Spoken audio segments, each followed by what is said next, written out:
Алманияда кечкен акцияда олған чатышмаларының нәтижесінде 5 инсан яраланды. Анкара тарафындан Сурияда кечірілген операцияға қаршы кечірілген тәдбірге, яғни митингке 350-ге қадар инсан шықты. Полис берген мәліметқа көре иштиракчыларының бір түрік авиаханасының мұсафирлері терк етеділер. Нәтижеде балабан көтек башланды. Алмания кемияты башқа Авропа мемлекетлер кебе bu арби операцияға қол тұтмайлар.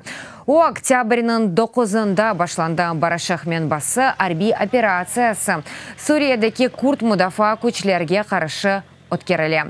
Олар Сурияның шимали тарафында яшайлар.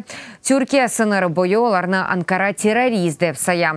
Сыныр янында Суриядегі топрақта Түркия тәлікесізлік, хавсызлық зона yapmaq ниетінде.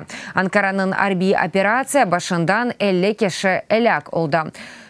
100 bin insan өз evlerini terk etti.